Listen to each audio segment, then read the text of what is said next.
We're in Guatemala City, getting ready to get into the truck and drive up 5 hours to our coffee farm, Finca Santa Paula, in the region of Coban.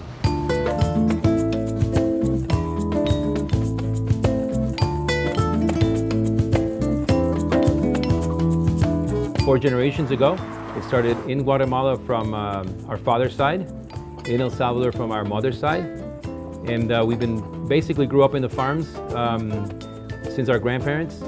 And in the last 10 years, then I've invested in farms in both countries. I kind of always had the fact that I wanted to go back to the farms, but we went to the U.S. So ended up taking agriculture, economics, and agronomy as a major at the university, thinking that I was going to go back. So it took a few more years for us to get back. But yeah, it was always in me that I wanted to be in coffee. And the alternative to that in Miami was to trade coffee futures in the exchanges. Arriving in Santa Paula, 6:30 in the morning. Typical weather, misty. This is what gives us the characteristics of the coffee. We're going to pull up in here to the wet mill to get the day's activities started. Growing up in a coffee family, having the experiences when I was a little kid going with my dad to his farms, I think I was born with it, so the thing is it doesn't get out of your blood. The reason why I ended up going from school to trading coffee futures and managing risk is what I kind of understood.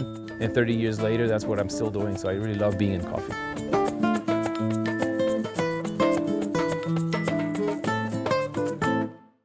So this tree is looking really healthy. It's already been picked a few times this year. We still have immature greens, cherries that are ready to go. But the interesting thing of this particular tree is that it's ready for next year. So all of this is going to produce next year. And it's basically every branch as it's coming out. It's just showing us that the farm has future and is well fed. So as we move through the value chain and I visit a coffee plantation, whether it is in the world, at least from the experiences I get at my own farms and the tradition of the 4 generations, I know what I'm looking at. I'm more educated than it's called a competition. I can bring that knowledge and bring it up to a roaster or an importer, try to discover new consumption trends. It is much more difficult understanding consumption than it is production. Because production, we come out here and we see these fields, and if they look good, we know there's going to be something back there. That's gorgeous, look at that. But then when we connect those, we connect the productions and the consumptions, in that we can add value to our customers in a greater detail.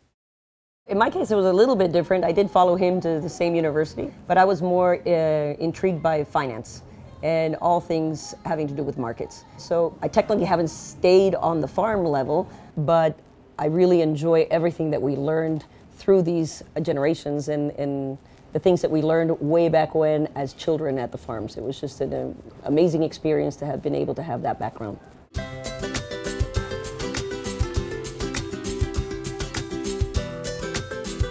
Here are beans that you wouldn't want in there. So these beans are too green and they would make the machine get stuck. So basically they got to pull all these out. It's not that they picked them incorrectly. It's that when they're picking so fast, some of these get in the way. So when they get here, the process is to take them out and make sure that the cleanest berries go into the system. We have a team right now, boots on the ground in Brazil. They're doing similar things that we're doing here, but they're actually doing a macro view and an actual tour of the Brazilian Robusta area and the Arabica area, driving thousands of kilometers. So they're coming back and bringing back all that knowledge. So just imagine multiplying this one farm times thousands. That allows us to have so much more information. We then take that information from the market intelligence teams, transfer it over to the brokers. The brokers then use their knowledge of the money flow going across their desks. And then when you put all together, connect the dots, there is just nothing out there that has that market depth and breadth as we have.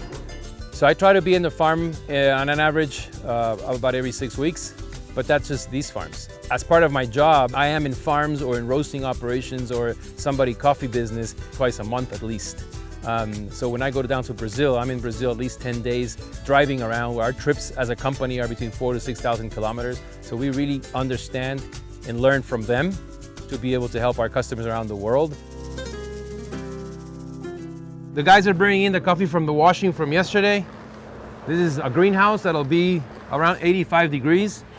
And this coffee is gonna sit here for about 5 to 6 days. If it stays misty like it is now, it can extend itself for about 12 days. They're basically just flipping it over, just turning it over, so recycling so that we can get the same temperature on all the coffee itself. We have an office in Miami, which basically oversees all of Latin America, ex-Brazil. Then we have an office in Brazil that takes care of the largest coffee producing country in the world. Out of London, we're looking at Europe and Africa. And now with the new regulations out of Singapore, we have people in Singapore that are in touch with all of Asia, which is also a very important producer in the world. And all those coffees are going to come up to the consuming countries. More difficult to identify is consumption, but then we do go into the importers and we travel and visit roasters and see how their trends are, what new trends are around, what new kinds of qualities of coffees are being demanded by the marketplace. So when you put those two together, and that is basically the whole value chain, then we can make a difference for our customers in the big picture. So we're now in the finished product warehouse, getting ready to send this out to our dry mill, which is a friend of ours out in Antigua that's going to handle that for us to prepare it for export.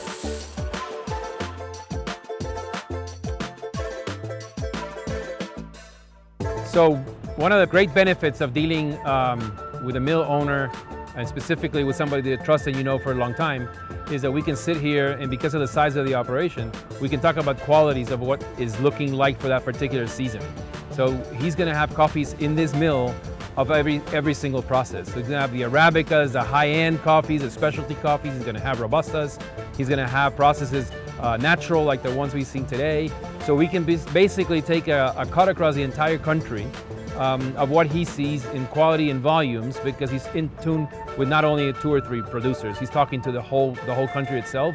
So all this information we get from a guy like Mauricio in country allows us to manage the risk and to talk to a buyer or a roaster outside of the producing countries to establish maybe what coffees they're going to go in a particular blend.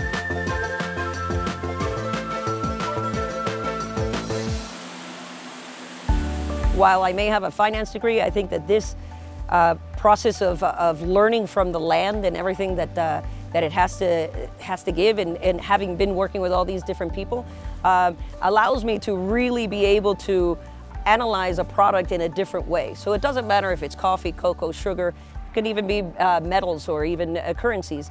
The fact that you already know what people go through, the processes, the difficulty in creating just the base commodity that goes into other things like candy and converting grains into ethanol and things like that. It is a huge step up that you just don't learn at school. It's something that you have to learn hands-on with the people from the land so that you can bring it together.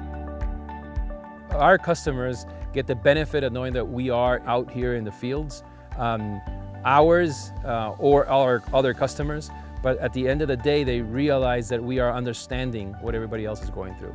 So having that ability to talk about something from the heart is what our customers really appreciate, and that is why they are with us. Cheers.